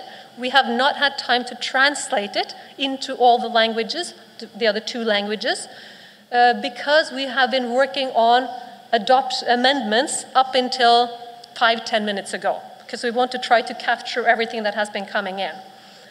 So I would like to ask for input afterwards, just on the absolutely pertinent issues. And if there are big disagreements, I'm going to ask for your advice and your guidance on how we solve that within the time that's left. And if anybody wants to spend the night helping with that drafting, of course we will invite you to join us for that. But as a starting point, perhaps a little Jamaican no problem attitude towards these drafting processes would be good. I would like to invite my colleague from the steering committee from ILO, who has been one of the master drafters, to come up and read it for you. We will read the entire statement as it is as of now, and then I will open up for commons, or just, you know, what is it called, adoption by acclamation, or however you say that, whichever it might be, we will open up for some discussion or some input, not discussion, input to the statement. Oliver Lang, would you mind reading your work together with the rest of the drafting group? Thank you. Thank you, Gerd Hanne. It's a bit of a long document, so I will try to make this as entertaining and Jamaican as possible. The statement is called Preparing Teachers for a Future We Want. The International Task Force on Teachers for Education 2030, having met in Montego Bay, Jamaica, the best city in the world, well, that's not in it, from 5 to 9 November on the theme, Strengthening Teacher Education, a prerequisite for quality teaching, training, and learning. Noting the G20 Education Ministers' Declaration, Building Consensus for Fair and Sustainable Development, Unleashing People's Potential. And, slower, okay. And noting the declaration by the 13th session of the Joint ILO-UNESCO Committee of Experts on the application of the recommendations concerning teaching personnel, called Education is Not a Commodity, Teachers, the Right to Education and the Future of Work, considering the continued relevance of provisions of the 1966 ILO-UNESCO recommendation concerning the status of teachers and the 1997 UNESCO recommendation concerning the status of higher education teaching personnel, in particular those concerning teacher education, mindful of opportunities to ensure teacher issues feature clearly on the global agenda in the Global Education Meeting in Brussels in December 2018, the High-Level Political Forum in New York in July 2019, the United Nations General Assembly in September 2019, the work of SDG 4 Education 2030 Steering Committee, and the other relevant meetings on Sustainable Development Goal 4 and the SDGs. Now we get to the substantive part. Recommends the following issues are considered by the Global Education Meeting for inclusion in the documents being prepared for the High-Level Political Forum and discussed by other relevant bodies, including the SDG 4 Steering Committee. International partners should intensify efforts to develop robust definitions and classifications of trained and qualified teachers and strengthen cooperation and reporting mechanisms to ensure full monitoring of Sustainable Development Goal Target 4C. Governments should ensure adequate financing for all public goods, including the teacher workforce, and this should be achieved primarily through domestic resource mobilization based on socially just fiscal policies, rigorous measures against corruption and illegal financial flows, efficient and effective teacher policies developed with the full involvement of teachers and their organizations, I'm sorry, I skipped something here and I apologize. It's effective teacher policies and deployment practices developed with the full involvement of teachers and their organizations and continued focus on external resource mobilization to complement domestic resources for countries. Are you still with me? The Teacher Task Force adopts the following positions. 1, the future of education will be marked by rapid changes in globalization, migration, demographic change, and technological advances, creating opportunities and challenges for learners and teachers. At the same time, these developments will be framed by increasing concerns about environmental sustainability. There is currently great anxiety about these trends, and policy reactions have varied between forward-looking and based on fear. 2, noting that teachers share the tremendous responsibility of preparing future generations to address these challenges. Teacher education, from selection of candidates through pre-service training to induction and continuous professional development, is essential for preparing a motivated, highly skilled, qualified, and adequately staffed teaching force. 3, the Teacher Task Force has concluded that teacher education has not kept pace with preparing new teachers for these future challenges, and therefore recommends that teacher education be provided by accredited institutions staffed with qualified teacher educators who have both a theoretical and practical mastery of the teaching profession, be based on well-defined professional competency profiles for teachers and teacher educators, be accessible and affordable, and progressively free. Draw from high-achieving secondary and tertiary graduates to ensure high quality of students, ensure diversity and equality among teacher educators, adequately prepare teachers to teach skills, knowledge, and values relevant to the changing world, including digital technologies and artificial intelligence, relevant interpersonal skills, new methods of learning, and socio-emotional development in relation to new technologies. Be based on up-to-date and relevant teacher education curricula, drawing on research on such topics as how students learn, use of technology for pedagogy, and contemporary classroom opportunities and challenges. Teacher education curricula should be aligned with national curricula. Train teachers to teach diverse learners.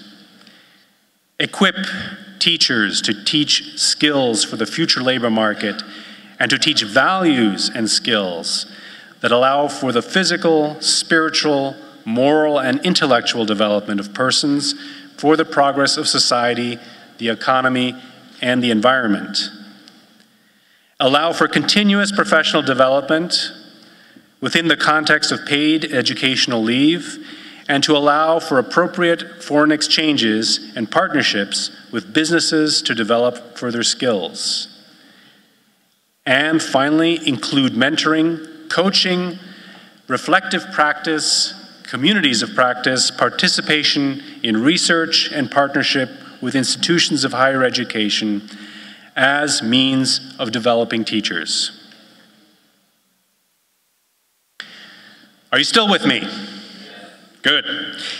We're almost there. Furthermore, in view of the increasing mobility of teachers, teacher education and qualification systems, sorry, is there a problem with, slow down? Okay, my apologies. Furthermore, in view of the increasing mobility of teachers, teacher education and qualification systems should allow for cross-border mobility in the profession, governed by policies which ensure decent work for migrant workers and equitable management of teacher supply. 5, teaching should be an evidence-based practice. Teacher educators should be engaged in bridging research and practice by developing and testing new theories of teaching and learning. As a knowledge-based profession, teachers and teacher educators should be supported to continually update their knowledge base. Technology offers enormous opportunities to expand the scope of knowledge and the reach of education, and to support various styles of learning. It also poses new challenges linked to psychological stress, inequality, cyberbullying, and disinformation. Technology can support teachers, but should not replace them. Teacher education should therefore empower teachers to use technologies to support learning within a holistic and human-centered educational framework. 7, TVET teachers have a special role in preparing learners for the new future, and the education and continuous professional development of TVET teachers should be of the same quality as other levels of education, with a focus on bridging learning with labor market needs and the latest industrial developments. 8, preparation of early childhood education teachers has also been long neglected.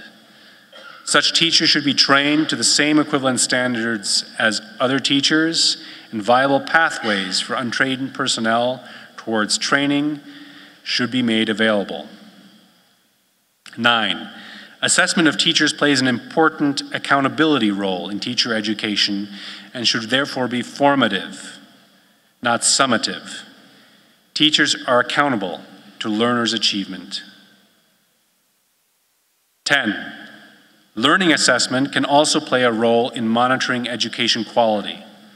However, it should take into consideration important issues of equity and the holistic meaning of education.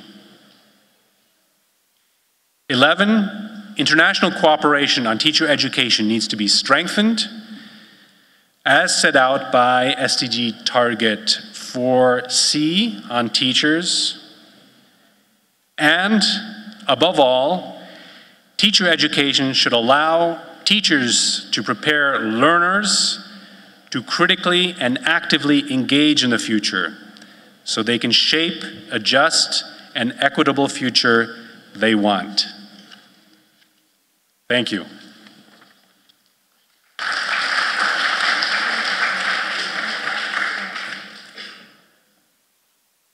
All right, apologies to the translators and to the ones who have to listen to translation, we recognize. Thank you for letting us know when that went fast. All right, so I would like to see if there are any quick input. I'm not opening up for debate. We have debated now for 4 days. But for quick input, big things that you think are missing, if I don't see any hands, I'm ready to move to adopt this because I really don't want to be here all night and neither do you. So I'm going to look out there. 1, oh, there we have somebody who has something pertinent to say, so we're going to get a microphone over to the gentleman in the front.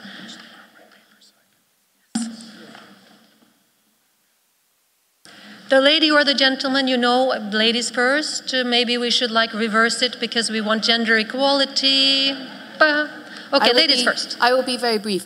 I think it would be good to make a mention on something around basic skills as well, the need to teach basic foundational skills, because a lot of the evidence on the global learning crisis seems to suggest that actually it's the teaching of reading and writing, basic foundational skills, where there are significant gaps. And at the moment, the text is focusing much more on these higher order skills, and yet I think we have a huge task still at that level. So I think that would be maybe a good inclusion. Thank you. We take that input with us to see how we can include something about teaching also basic foundational skills. May I suggest something regarding the fourth industrial revolution? Something regarding this concept should be added, so we'll be more active, not reflective. When ever comes into next year or second year or the year after next. So we had something to say in this meeting about how to prepare our teacher to be one of the fourth industrial revolution teacher in the future. And this issue is related to the leadership, educational leadership. So if it is related to educational leadership, how may we think about the change management? Where is the conceptual model or frame of the change management in this, recommendation or general? Thank you very much. Thank you very much. I have a lady also in the back. We're going to take the input with us.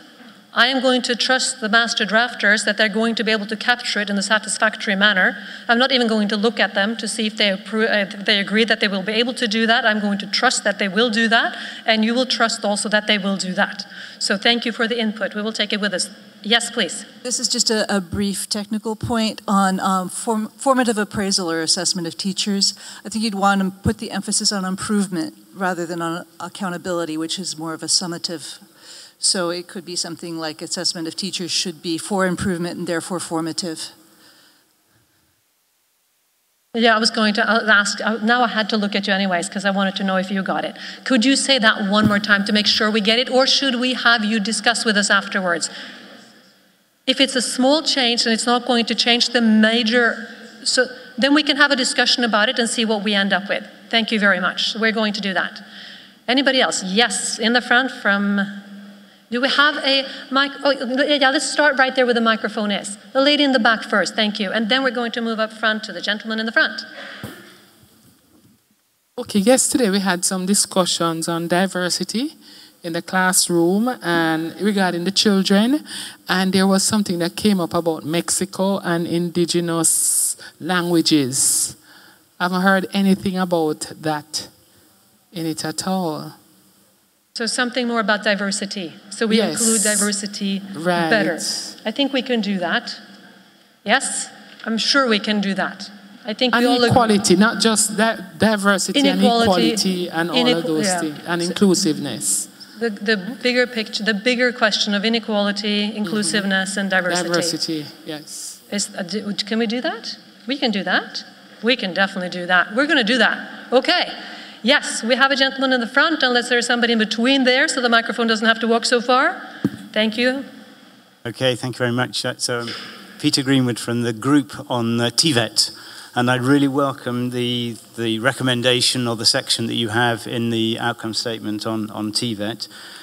But reflecting on the discussions we had yesterday, I wonder whether the space in the outcome statement to recognize the fact that TVET teaching is not only an issue of the schools, and that cooperation between schools and external partners, business,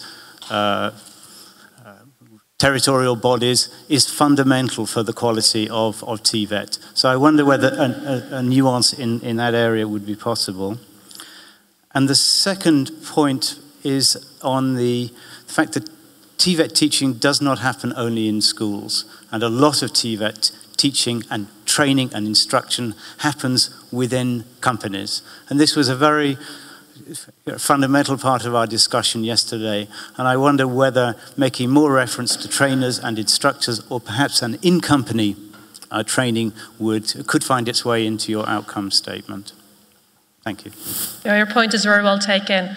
I think that that's also something that should be easy to capture. We're not doubling the document. We're just adding a couple of lines to make sure that we capture the broader scope of TVET and training teachers, educating teachers for TVET. All right. Do I have anybody else out there who feel like something has been left out? All the way over to the left. We just need a microphone for the translation. Of resourcing of finance or finance in education. I think it's critical, and also engaging government in order to secure a commitment to pursue the goals that we would like to achieve. Did you say the first you said was resourcing and financing education? Yes, and engaging governments. Yes, so resourcing and financing education is in there. It was in the beginning, and it's one of the two salient points that we want to pass on to the Global Education the Global Education meeting in Brussels, and to the high-level political forum. So thank you very much. Yes, we agree. And engaging with governments, if that wasn't clear enough, we will just read it with 1 second look to make sure that that's clear enough. Thank you. All right. Anyone else? It's like I'm a little bit careful, because if I wait too long, then it turns into a seminar again. All right? All right, we have a lady in the back. I would love to hear your comment. Yes, good afternoon. I'm not sure if it was said before, forgive me, but I was wondering if anything was said about increasing or improving the status of the teaching profession, if we increase advocacy for that. I don't think I heard that.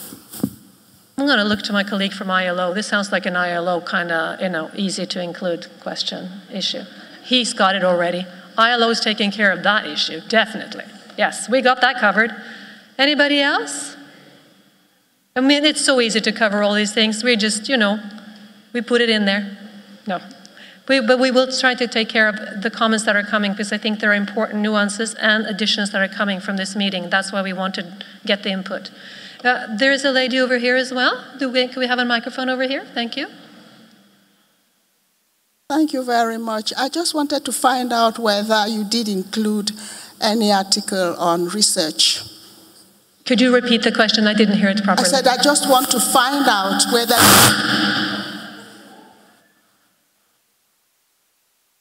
We will find out. Now we can do it. Whether you did include any article on research. If there's any mention on the importance of research also related to teacher education, it's in there. There's an article in there. If you come over afterwards, we can show you. Huh? It's in there. All right. No other comments? Can we move to adopt it? Can we somehow adopt it?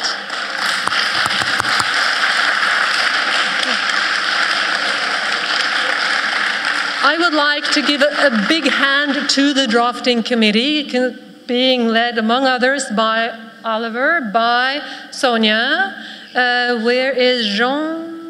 There, over there. And we've had input from Erfan, if he's in the room. We've had input from Talia, if she's in the room. We've had input from Carlos, and who is also going to help us translate. He has already translated most of it, but with the changes into Spanish, and Joe will do the same for French.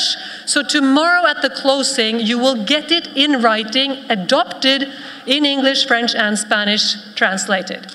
Thank you very much.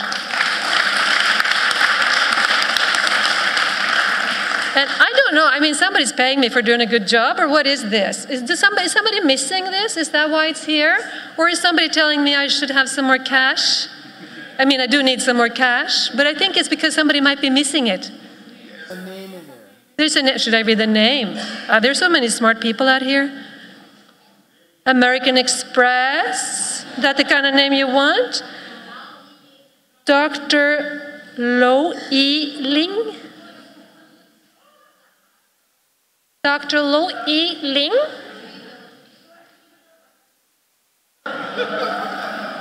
If you have an extra one, I can always help you with it. Okay, I would like to give the floor back to Adam to give us some last comments and to tell us what's happening next. Thank you. Thank you very much, Gathane, and thank you all for having followed very carefully the statement and then picked items and issues you would like to reinforce. And the drafting team, coordinated by Oliver, has taken due note of your input and will incorporate that before adoption of the document with printout available to you in English, French, and Spanish before the closing tomorrow.